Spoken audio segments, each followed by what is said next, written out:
सरकार के द्वारा एक मिशन शक्ति नारी सुरक्षा, नारी सम्मान, नारी स्वावलंबन एक अभियान चलाया गया है। इसके तहत हम लोग गांव-गांव में जाके महिलाओं को इकट्ठा कर करके सबको जागरूक कर रहे हैं।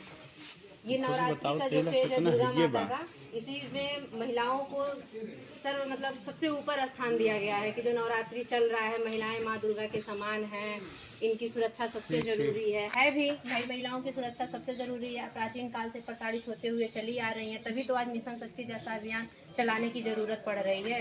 कभी पुरुषों को जागरूक किया जाता है, कभी पुरुष के उत्थान के लिए कोई अभियान चलाया जाता है, हमेशा महिलाओं के ही उत्थान के लिए कोई न कोई अभियान चलाया जाता है। तो ये हम लोग मिशन शक्ति ये जो फेज 5 है, हम हर साल मतलब चलता रहता है, इसी के तहत हम लोग आए हैं आप लोगों को बताने। जैसे मेला ही अभी जाएंगी, दशहरे में भीड़ भाड़ रहेगा, तो अपनी सुरक्षा सबसे पहले तो अपने हाथ में है।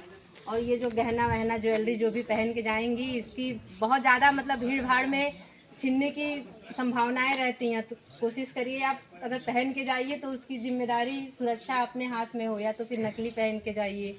सोना से कम नहीं, खो जाए तो गम नहीं, क्योंकि बहुत ज़्यादा आए दिन भीड़ भाड़ में ये सब चेन स्नैचिंग वाला मैटर सुनने को मिलता है। बाकी आजकल सबसे ज़्यादा तो साइबर फ्रॉड हो रहे हैं। आप लोग साइबर फ्रॉड के बारे में सुने ही होंगी। फ़ोन आता है, लोग कहते हैं कि मेरे पैसा भेज दो। जैसे कि मतलब सरकार द्वारा विधवा पेंशन, वृद्धा पेंशन, पहले आवास वाला, गांव में लोगों के पास फ़ोन आता है आवास वाला, कहेंगे कि तुम्हारा हम कल्याण विभाग ऑफिस से बोल रहे हैं, तुम्हारा आवास आया है। जो आवास के लोग अप्लाई किए रहते हैं, किसी को बताना मत। तो सबसे पहले ये होता है आवास वाला है, अगर किसी को भी बता दिए तो आवास जाके हमारा कटवा देगा। इस चक्कर में तो कोई और नहीं बताता है। कोई भी सरकारी अगर योजना उन लोगों का फंडा ही यही है, डर और लालच। या तो आपको लालच बहुत दे देंगे या तो डरा बहुत देंगे, कोई बताता नहीं है। तो अगर कोई भी अगर फ़ोन आए आपके पे, अगर कोई कहे कि हम फला विकास के अधिकारी मतलब यहाँ से कोई भी सरकारी विभाग से अधिकारी कर्मचारी बोल रहे हैं, अगर इसका वास्ता दे पैसा मांगे तो आप कतई ना भेजिए। अभी एक फ़िलहाल में जब 10 और 12 का जब रिजल्ट आता है ना, तो मतलब माताओं से फ़ोन आता है कि आपका लड़का 10 में पढ़ रहा था, 2 नंबर से बस फेल हो रहा है। माताएं डर जाती हैं। लड़के के पिताजी से भी नहीं बताती हैं, अगर बताएंगे फेल हो रहा है तो पिताजी मारेंगे, लड़का पढ़ नहीं रहा था। ये हकीकत कहानी है, बता रहे हैं। 2 नंबर उनके पे फ़ोन आया कि 2 नंबर से आपका लड़का फेल हो रहा है, अगर मेरे खाते में इतना पैसा भेज दीजिए, आपके लड़के को हम पास करा देंगे। वो लड़के के पिताजी से भी नहीं बताएं। कहीं अगर लड़के के पिताजी से बताएंगे तो लड़का को मारेंगे, पढ़ने जाता है कि बदमाशी करता है, पढ़ता नहीं है, इसका पढ़ने में मन नहीं लग रहा है। वो जितना पैसा कहता गया, और यहाँ तक कि ना वो मतलब 50-55 साल की उम्र की थी, ऑनलाइन जैसे फ़ोन से पैसा भेजना नहीं जानती थी, लेकिन सहज जन सेवा पे मोबाइल वहाँ जाके पैसा भेजवाती रही। 10,000 रुपये उसको भेजवा दी, हमारा लड़का पास हो जाएगा, इस चक्कर में। तो अगर इस तरह से कोई भी फ़ोन आता है तो आप लोग इससे बचिए और कोई पैसा मत भेजिए। सबसे पहले आप जाके थाने पे रिपोर्ट करिए, या अगर गलती बस पहली बात तो इतना सतर्क और सावधान रहना है कि हम किसी को पैसा नहीं भेजना है। दूसरी बात, अगर पैसा भेज भी देती हैं, अगर गलती भी हो जाती है, तो सबसे पहले एक नंबर है 1930 साइबर हेल्पलाइन नंबर है, इस पर आप कंप्लेन कर दीजिए। इस पर आप कंप्लेन करेंगी तो पैसा पुलिस क्या करती है, आपके पैसे को होल्ड करवा देती है, फिर आपके पैसा आपको वापस मिल जाता है।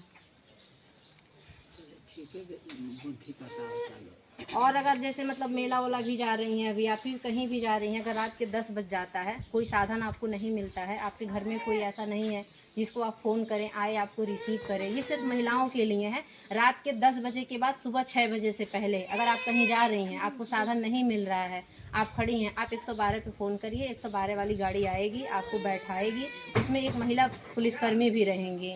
ऐसा नहीं कि कोई पुलिस वाला जेंट्स आएगा आपको बस बैठा लेगा, उसमें एक महिला पुलिसकर्मी रहेंगी, आएंगी, आपको गाड़ी में बैठाएंगी, आपके घर तक छोड़ देंगी। ये रात के लिए है, बस दिन के लिए नहीं है।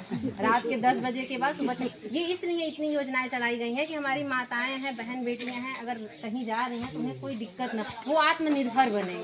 सबसे बड़ी बात ये, उनका सुरक्षा हो, सम्मान हो, और वो आत्मनिर्भर बने, उन्हें किसी की ज़रूरत ना पड़े, इतनी उनके में शक्ति हो कि अपना वो सामना खुद किसी से कर सकें। ऐसे ही ये तो हो गया, जैसे 112 के बारे में आप लोग सभी जानते हैं, थोड़ा बहुत मारपीट झगड़ा लड़ाई कुछ भी हुआ तो 112 पे फोन करते हैं। लेकिन महिलाओं के लिए जो 112 तो सबके लिए है, सार्वजनिक रूप से कोई भी डायल कर सकता है। अब बात ये आती है कि अगर महिला संबंधी कोई अपराध हो रहा है, लड़कियों के साथ कोई अपराध हो रहा है, घरेलू हिंसा हो रही, घर में औरतों को मारना पीटना, तरह तरह से प्रताड़ित करना, मानसिक रूप से प्रताड़ित होती हैं, कुछ शारीरिक रूप से प्रताड़ित होती हैं। जो लड़कियां हैं वो कभी किसी से बातचीत कर रही तो उनको वो लड़के टॉर्चर कर रहे हैं कि हमसे मिलो, बात करो, ये करो, वो करो, तुम्हारा फोटो वायरल कर देंगे, वीडियो वायरल कर देंगे, ऐसा कर देंगे, वैसा, तो वो भी कहीं ना कहीं हिंसा की शिकार हो रही है। अगर ऐसी कोई भी घटना घटती है, आपकी लड़कियां हैं, बाहर पढ़ने आ रही हैं, जा रही हैं, आपके साथ कोई घटना घटती है, तो उसमें ना डरने की ज़रूरत है, ना संकोच करने की ज़रूरत है, ना इस बात से डरने की ज़रूरत है अरे लोगों को पता चल जाएगा तो क्या होगा। कुछ नहीं होगा। महिला हेल्पलाइन नंबर जो बनाया गया है 1090, वो विशेषकर महिलाओं के लिए ही बनाया गया है। 1090 आप 1090 पे फ़ोन करेंगी और उनसे अपनी सारी समस्या बताएंगी, आपकी सारी समस्या महिला ही सुनेगी और महिला पुलिस अधिकारी के द्वारा ही आपकी समस्या का समाधान होगा।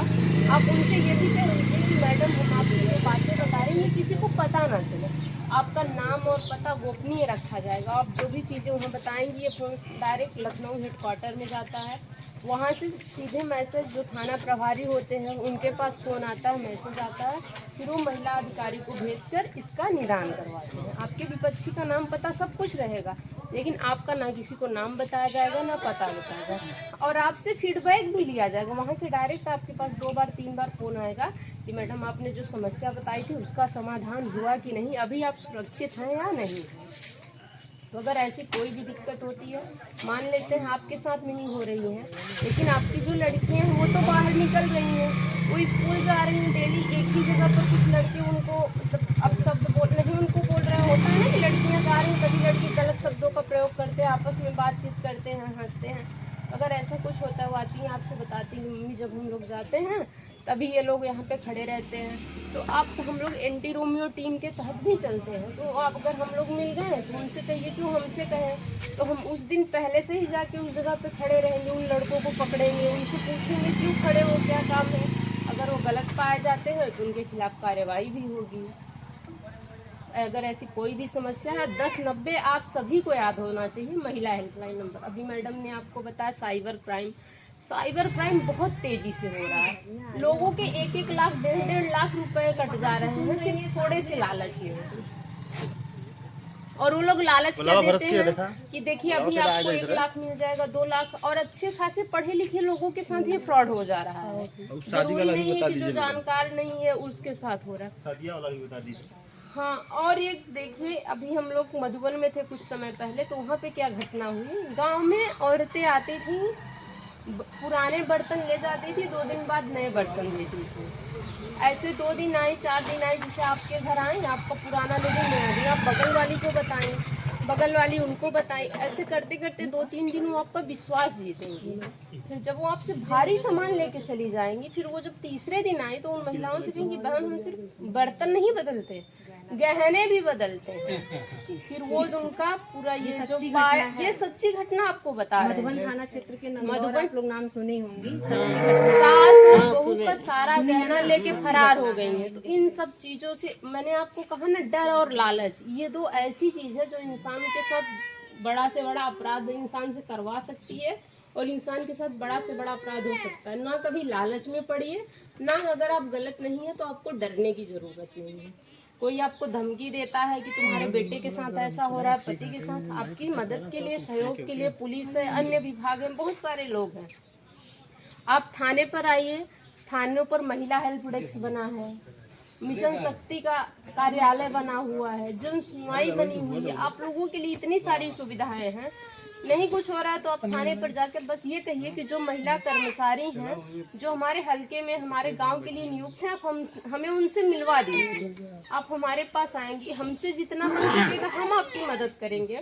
अगर आपकी समस्या ज़्यादा बड़ी है तो हम आपको वहाँ तक लेके जाएंगे जहाँ से आपकी समस्या का निदान हो सके, आपको सही सलाह देंगे, सही जगह तक पहुँचाएंगे, वो हमारा काम है, लेकिन आपको न्याय जरूर मिलेगा। तो ऐसी कोई भी दिक्कत परेशानी होती, ना आपको खुद दबने की ज़रूरत है, ना अपनी लड़कियों को दबाने की ज़रूरत है। उन्हें सक्षम बनाइए, पढ़ाइए, लिखाइए, आगे बढ़ने में उनकी मदद करिए। और अगर आप लोगों को कोई दिक्कत है, परेशानी है, तो हम लोगों से सीधे संपर्क करके बता सकती हैं। ऐसे बहुत सारे मामले हैं जो आपके घर परिवार से जुड़े होंगे कि मैडम है ये खुद उसको सॉल्व कर सकती हैं। हम लोग इनके साथ आएंगे, ऊपर से भी फ़ोन कॉल आएगा तो इन्हीं के पास आएगा, ये खुद आपके यहाँ आएंगे। अगर कोई दिक्कत है, सबसे पहले आप लोग महिला हेल्पलाइन नंबर हो गया, साइबर का फ़ोन आता है। अभी आपके हल्दरपुर थाने का मामला है, एक औरत के नंबर पे फ़ोन आया, उसका पति कहीं बाहर रहते हैं, उनसे कहा गया कि तुम्हारा पति हमारे कब्जे में है, और फ़ोन आया तो पुलिस की फ़ोटो लगी हुई थी। तो कोई भी पुलिस की फ़ोटो लगा सकता है, आप सबको पता है, एडिटिंग का ज़माना है, चेहरा कोई और रहेगा, बॉडी कोई और रहेगी, कपड़े कोई और रहेगी। कहा गया तुम्हारा पति रेप केस में फंसा हुआ है, हमारे कब्जे में है, इतना पैसा अगर तुम हमारे अकाउंट में डलवा देती हो तो छूट जाए। ज़्यादा डर जाते हैं, उनको लगता है हमारा सब कुछ भेज दो, सब कर दो, बस हमारा बेटा सुरक्षित होना चाहिए, हमारे पति सुरक्षित होना चाहिए। इसलिए वो ज़्यादातर औरतों के पास ही फ़ोन करते हैं।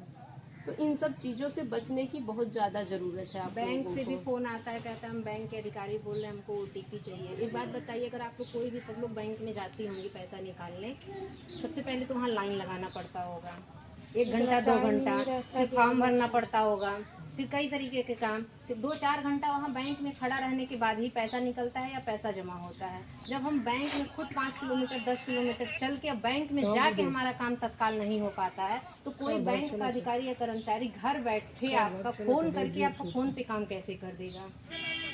होता है ना, सोचने वाली बात है कि जब हम बैंक जाते हैं 4-5 घंटा, वहाँ एक अधिकारी अपना कुर्सी छोड़ के हम पूछते रह जाते हैं कि ये फॉर्म कैसे भराएगा, कोई नहीं बताता है। कोई बताता है, एक दूसरे से ही हम फॉर्म भरवाते हैं, फिर जाके वहाँ लाइन लगाते हैं, खड़े रहते हैं, तब जाके पैसा निकलता है। तो कोई बैंक में बैठा बैठा हमारे फ़ोन पे फ़ोन करके बस हमारा bank account number, detail, pin code वगैरह मांग के हमारी मदद कर देगा, जबकि हमको मदद चाहिए भी नहीं। वैसे ही फ़ोन कर रहा है कि आपका ये बंद है, KYC करवाना है, ये करवाना है, आप OTP बता दीजिए, आपका हो जाएगा। क्यों करवाएगा कोई? एक बार सोचने वाली बात है।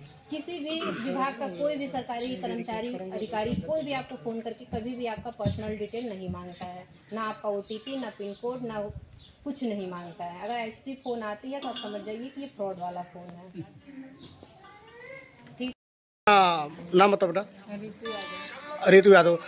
अभी मैडम ने बताया है, तो कौन कौन सा नंबर बताया, किस लिए बताया है? 190 और 112। 190 में क्या हो? 10 90 और 112। अच्छा, कब से कब तक का? 10 बजे रात सुबह से 10 बजे रात को जब गाड़ी घोड़ा नहीं परिचय बताएं, आपका क्या नाम है?